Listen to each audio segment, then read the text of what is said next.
The city skyline glittered under the night lights, a forest of glass towers reaching for the sky, each one whispering the stories of power, ambition, and wealth. At the very top of the tallest building in the district sat the office of Raymond Carter, a billionaire whose name had once been synonymous with success. His empire stretched across continents, his influence touched industries that most men could only dream of. Yet on this night, Raymond sat alone at the head of a polished mahogany table, staring at a set of documents that represented his greatest shame. For weeks, Raymond had been working on a deal that was supposed to define his legacy, a merger worth billions, a partnership that would cement his status as a legend in the world of finance. But the meeting that had just ended was nothing short of a disaster. His voice had cracked, his numbers had faltered, and his rivals had walked out of the room with smirks on their faces. The echo of their laughter still lingered in his ears, a cruel reminder that even the mighty could stumble. Raymond loosened, his tie pouring himself a glass of expensive scotch, his hands trembling in a way they never used to. He had always been the man in control, the one with the answers. Tonight, for the first time, he felt powerless. He stared at the empty chairs around the long table, each one a ghost of the investors who had abandoned him, and wondered how quickly a reputation could crumble. Behind him, the quiet sound of footsteps broke the silence. He turned slightly, expecting one of his assistants, but instead it was someone he barely noticed most days. Standing at the door, holding a tray with coffee she knew he wouldn't drink, was Grace. She was his maid, a black woman in her early 40s who had worked in his household for years. Raymond rarely spoke to her beyond the occasional "thank you" or "leave it there." She was invisible in his world, blending into the background of his empire like the furniture. But tonight, as Raymond looked at her, he saw something different. Maybe it was the way her eyes lingered on the scattered papers across the table. Maybe it was the quiet strength in the way she stood, as though the chaos in the room didn't touch her. For reasons he couldn't explain, Raymond didn't dismiss her. "You ever watch a man lose everything, Grace?" he asked bitterly, swirling the scotch in his glass. Grace didn't flinch. She placed the tray gently on the side table and looked at him, her expression calm but firm. "I've seen men lose themselves long before they lose their money, sir." The words cut deeper than Raymond expected. He chuckled dryly, shaking his head. "You think this is about money? This deal was supposed to be my crown jewel. My rivals will eat me alive after tonight." Grace stepped closer, her eyes moving over the papers, the spreadsheets, the proposals, the contracts, all the tools of a billionaire's trade. She wasn't a financial expert. She wasn't even supposed to be near these documents, but she saw something in them that Raymond had missed. Not numbers, not strategies, but desperation. "You keep talking about jewels and crowns," she said softly. "But maybe that's the problem. You forgot the people. A deal isn't just numbers on paper. It's people. And people don't follow pride. They follow purpose." Raymond blinked, staring at her as though she had just spoken in a language he didn't understand. A maid lecturing a billionaire? If anyone else had said those words, he might have fired them on the spot.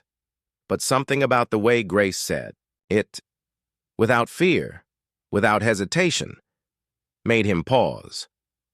"What would you know about deals worth billions?" Raymond scoffed, though his voice lacked its usual sharpness. Grace didn't back down.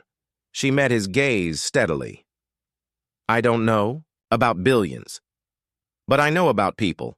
I know what makes them stay and what makes them walk away. Sometimes the richest man in the room forgets that the most valuable thing he can offer isn't money. It's trust." For the first time that night, Raymond didn't feel like the most powerful man in the room. He felt like a student. He leaned back in his chair, studying her carefully. Something in her words stirred an old memory. The days when he first started out, when deals were made with handshakes and promises instead of contracts and threats. Somewhere along the way, he had lost that. "You think you could have done better?" he asked quietly. Grace's eyes softened. "I think if you remembered why you started, you wouldn't have failed." The room fell silent again, but this time, it wasn't heavy with shame. It was heavy with the weight of truth. Raymond looked at the maid he had overlooked for years and realized she had just given him more wisdom in 5 minutes than his team of advisors had given him in months. He pushed, the glass of scotch aside, his mind racing. The deal wasn't officially dead yet. The contracts weren't signed with his rivals. There was still a window, a small one, to salvage everything. And now, for reasons that defied logic, he wondered if the key to saving it all was standing right in front of him in a simple maid's uniform. Grace turned to leave, but Raymond stopped her. "Wait," he said, his voice firmer now. "Sit down." She hesitated, surprised. "Sir, Sit," he repeated, pulling out a chair across from him. "Tell me what you saw tonight, every detail. Don't hold back." Grace slowly sat, her hands folding neatly on the table. The billionaire and the maid, two worlds that should never have collided, now faced each other across the battlefield of failure. And as Grace began to speak, Raymond realized this was not the end of his story. It might just be the beginning of a different one.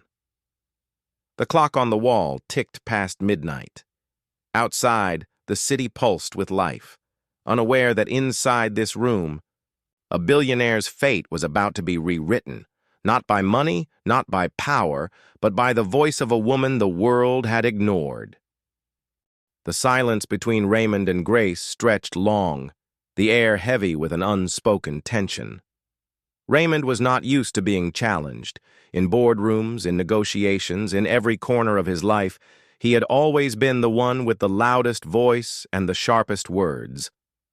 But tonight, across the polished table, it was the quiet maid who carried the weight of authority.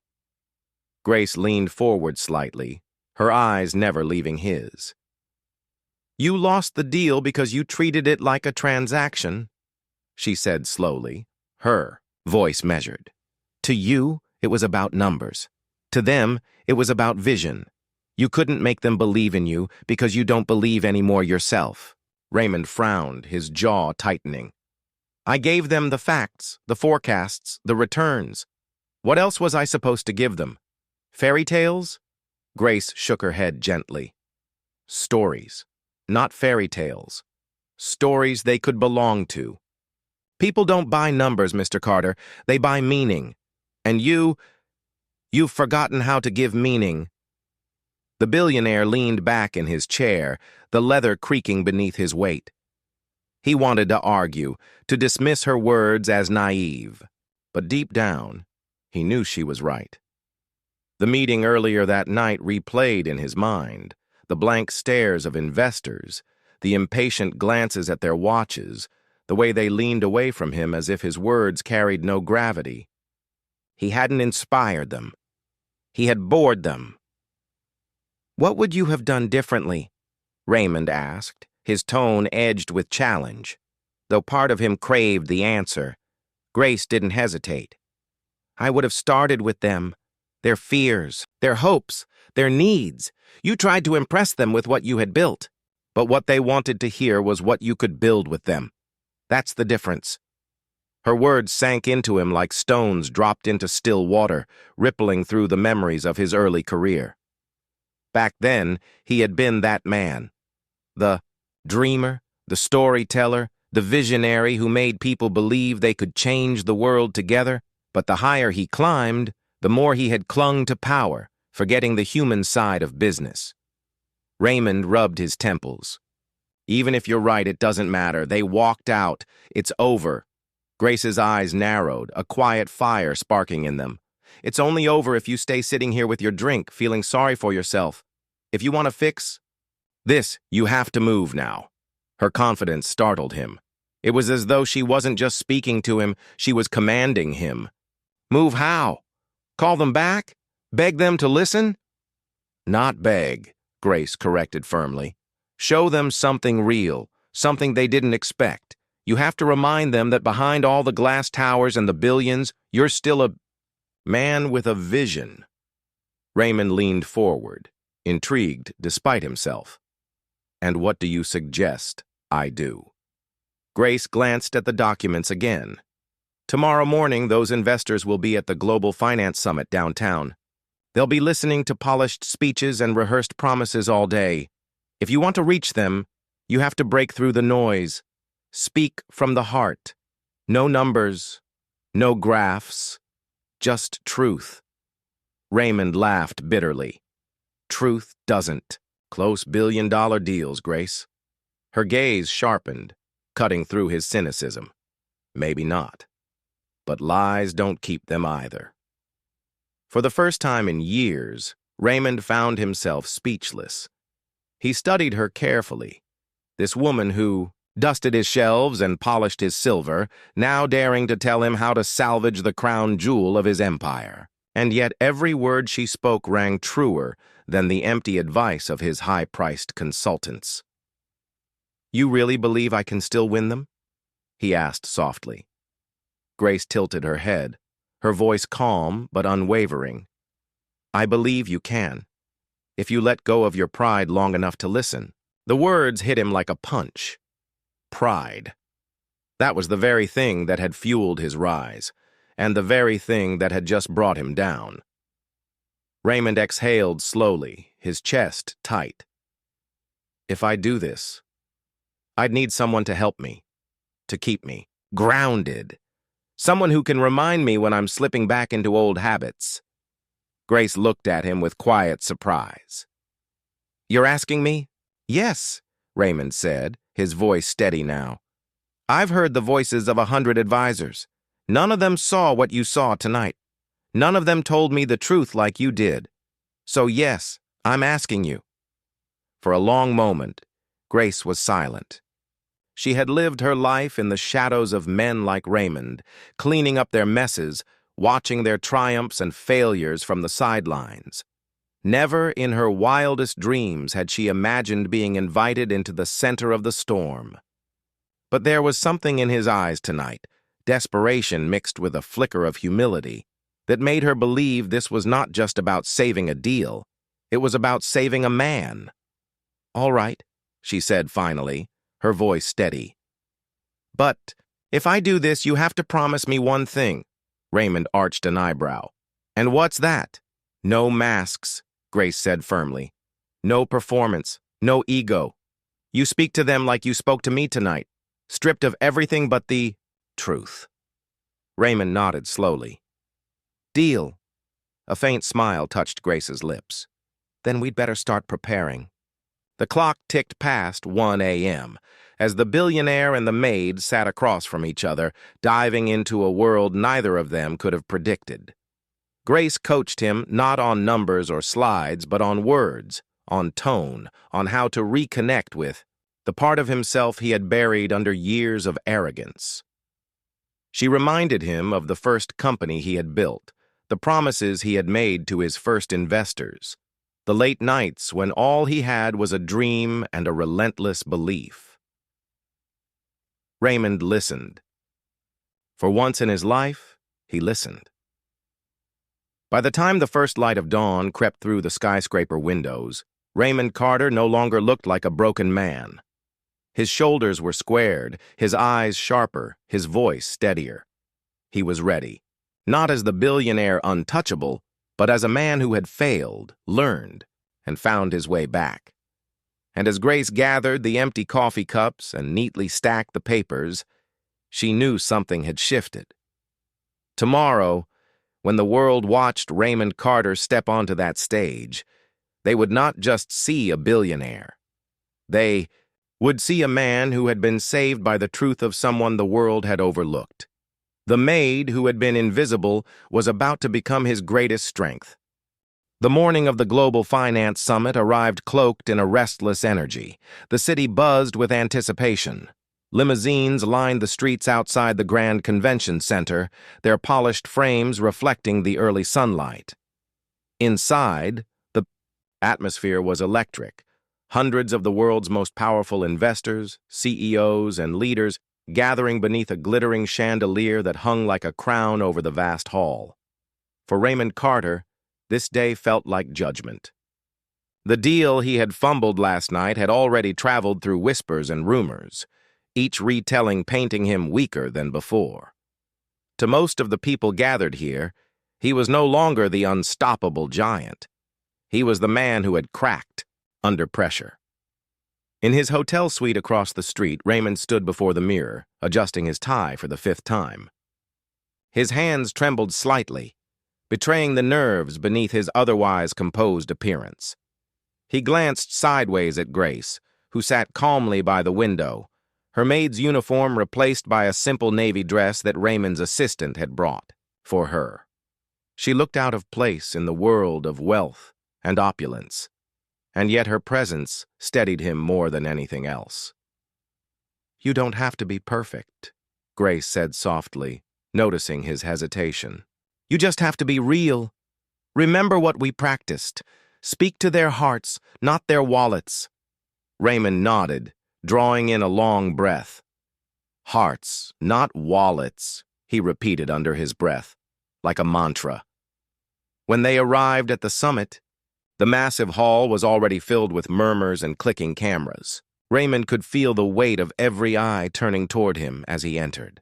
The whispers grew louder, sharp fragments reaching his ears. "That's him. Lost the deal last night. Slipping, finally." Each word pierced his pride like needles. But Grace walked slightly behind him, her gaze fixed and unshaken. She didn't need to say anything. Her steady presence reminded him of the promise he had made. No masks. No ego. Just truth. The moderator announced his name. Applause filled the room, polite, restrained, a courtesy rather than a celebration. Raymond stepped onto the stage, his polished shoes echoing against the marble floor, the spotlight washing over him. For a moment, the crowd blurred into a sea of skeptical faces, and fear coiled in his chest.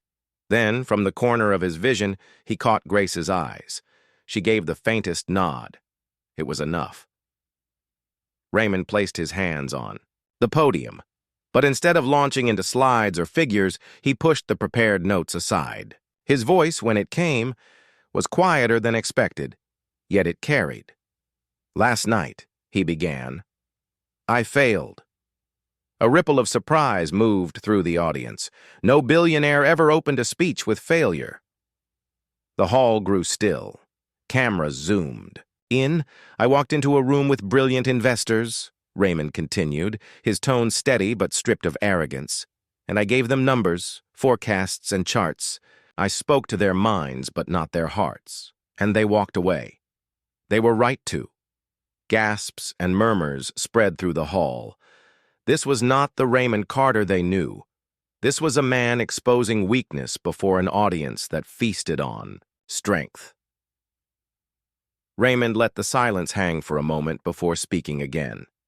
"I built my empire on vision, on stories, on making people believe in what we could achieve together. But somewhere along the way, I lost that. I started chasing numbers instead of meaning, and last night, someone reminded me of the truth." In the shadows of the crowd, Grace's hands tightened around the strap of her bag. The world didn't know it was her he was speaking about, but she felt the weight of every word. Raymond's voice grew stronger. "Business is not just about profit margins or return rates. It is about the people behind them. It's about the worker who needs a paycheck to feed his family. The young woman who dreams of starting her own company but doesn't yet believe she can. The community that depends on us to build responsibly. We forget them at our peril." The audience shifted, their skepticism melting into intrigue. For the first time in years, Raymond wasn't giving a performance. He was speaking from someplace raw, someplace human. "I stand before you not as a man who has all the answers," he said, his voice deepening, "but as a man who failed, and who refuses to let that failure define him. I'm asking you not to invest in my company. I'm asking you to invest in what we can build together, not in numbers, but in meaning, not in profits, but in people." The room was silent now, dead silent. Dozens of cameras flashed, but no one moved, no one coughed, no one interrupted. It was as if the world had stopped to listen. Then, slowly, the applause began. First a few hands, tentative, then more, then a wave, powerful, rising, unstoppable. Investors who had dismissed him the night before now leaned forward, their eyes alight with curiosity, with respect. Raymond exhaled, relief flooding him. He stepped back from the podium, his heart pounding, and for the first time in years, he smiled.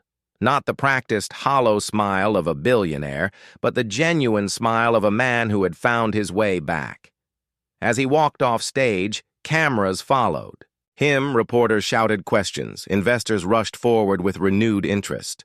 But amid the chaos, Raymond searched for only one face.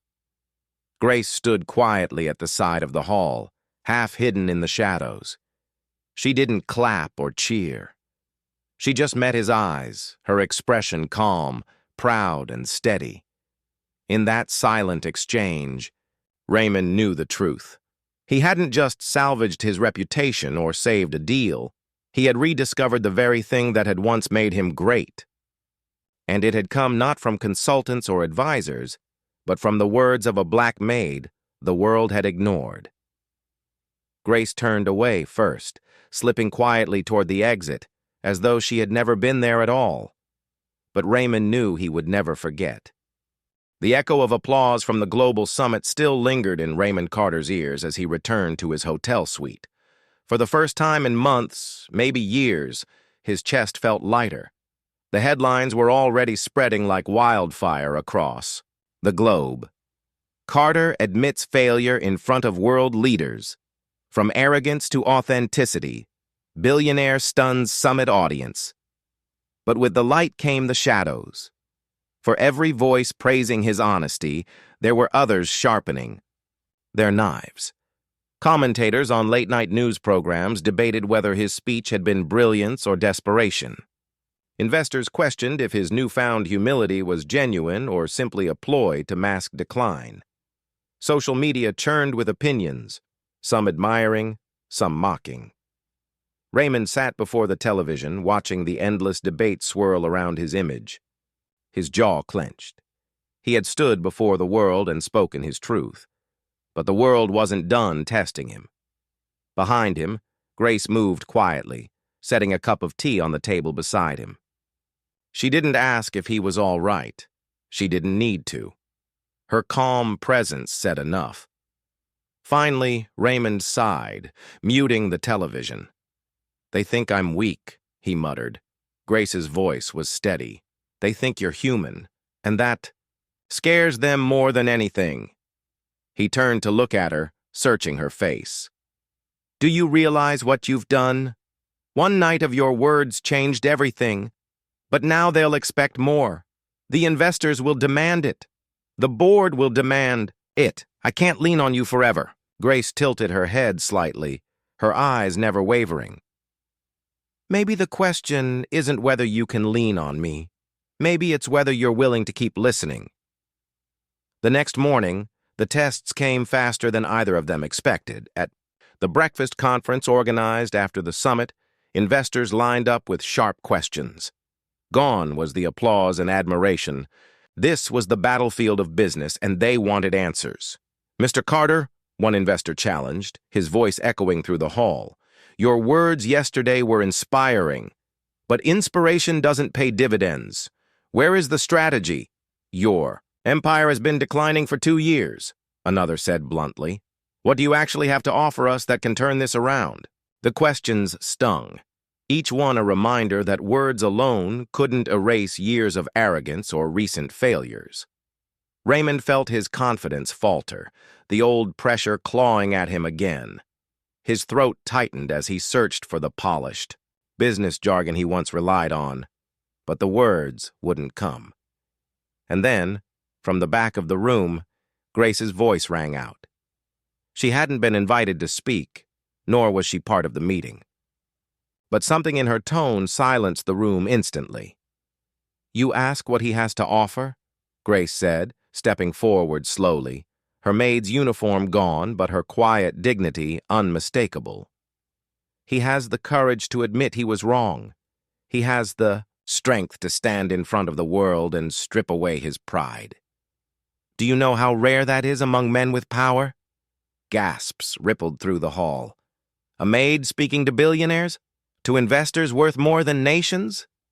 Cameras swiveled to capture the moment. Grace continued, her voice calm yet fierce. You speak of dividends and strategies, but strategies are meaningless without vision. Dividends are worthless without trust. Yesterday you saw a man not pretending to be invincible but daring to be human. That is not weakness. That is the foundation of leadership. Raymond froze, staring at her, his heart pounding. She hadn't just defended him, she had turned the battlefield upside down. The investors looked at one another, their expressions shifting from skepticism to consideration. Some frowned, unimpressed. But others leaned forward, their eyes gleaming with something new, respect, perhaps even admiration. Raymond finally found his voice. She's right, he said, stepping beside Grace. I don't promise easy returns or quick wins, but I promise something stronger. The kind of leadership that listens, adapts, and refuses to pretend. If you want guarantees, look elsewhere. If you want a partner willing to grow with you, then stand with me. The hall erupted in murmurs. This wasn't the Raymond Carter they had once dismissed as arrogant and untouchable. This was a man reborn, and beside him stood a maid who had spoken with more conviction than any consultant or executive. After the meeting, the media swarmed. Reporters shouted, cameras flashed, microphones thrust forward. But the question on everyone's lips was the same. Who is she? By the time they returned to the hotel, Grace's face was already trending online. The mysterious woman who silenced billionaires. Some outlets mocked her, calling it a publicity stunt. Others hailed her as a voice of truth in a world ruled by wealth. In the privacy of the suite, Raymond poured himself a drink, his hands shaking. Grace, you've become the story, not me. Them. You. They want to know who you are, where you came from, how you dared to speak like that. Grace looked down at her hands, her voice quiet. I didn't plan it, but sometimes silence becomes heavier than words. I had to speak. Raymond studied her, the weight of realization pressing down. This woman who once cleaned his halls and carried his dishes had done what entire teams of strategists couldn't. She had given him back his voice, and now she had found her own. But with the spotlight came danger. Powerful enemies didn't forgive humiliation, and in silencing billionaires, Grace had painted a target on her back. Raymond knew it. And for the first time in his life, the billionaire felt protective not of his empire, but of the woman who had saved it. The storm hit harder than either of them expected. Within 24 hours, Grace's name was on every news channel, every trending hashtag, every online forum. Some praised her courage, calling her the voice the world needed. Others scoffed, dismissing her as nothing more than a maid who got lucky. Memes spread, critics shouted, and the debate raged louder than ever. For Raymond, the attention was nothing new. He had spent his entire life under the spotlight. But for Grace, it was like standing under a scorching sun with nowhere to hide. Reporters camped outside the hotel. Cameras followed her every move. Paparazzi shouted cruel questions. Are you his mistress? Are you paid to speak for him? Who wrote your words? Each question cut deep, but Grace stood tall. She didn't lash out. She didn't break. She carried herself with the same quiet dignity that had silenced a hall full of billionaires. But behind closed doors, she was human. Raymond once found her late at night, sitting in the darkened lounge, her hands trembling. Grace, he said, Softly. She didn't look up. I never asked for this. I just wanted to help. Now, I feel like the whole world is tearing me apart. Raymond sat beside her, his voice low. You gave me back my voice when I had none. Now it's my turn to stand for you. The next morning, he called a press conference. But this time, he didn't stand at the podium alone. Grace stood beside him. Flashes exploded. The room was electric with tension. Every journalist leaned forward, eager to catch the story of a billionaire and his maid. Raymond raised his hand for silence. You all want to know who she is, he began, his voice steady. Her name is Grace. She worked in my house, yes. She cleaned my floors, yes. But more than that, she did something. No consultant, no board member, no executive ever dared. She told me the truth. The murmurs grew louder, but Raymond pressed on. She is not my mouthpiece. She is not my cover. She is the reason I stand here a better man than I was. My failure was not losing millions. It was believing that power made me untouchable. Grace reminded me that humility, honesty, and courage matter more than wealth, and I will not let anyone diminish her for speaking truth where others stayed silent. Then he did something no one expected. He stepped back and gestured for Grace to take the podium. The room froze. Grace hesitated. Her heart pounded in her chest, her palms slick with sweat. But then she remembered the silence of that investor hall, the weight of words unspoken, and the reason she had spoken in the first place. She stepped forward.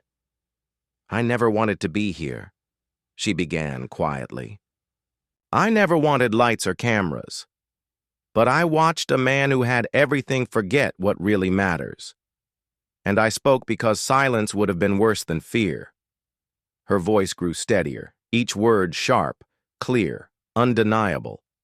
Don't look at me and see a maid who spoke out of place. Look at me and see what's possible when the world stops pretending that wisdom only comes with wealth. I was invisible until I opened my mouth. But invisibility doesn't mean silence. Not for me, not for anyone. For a moment, there was complete stillness. Then, one by one, the room erupted in applause. Journalists dropped their pens and clapped. Cameramen forgot to record.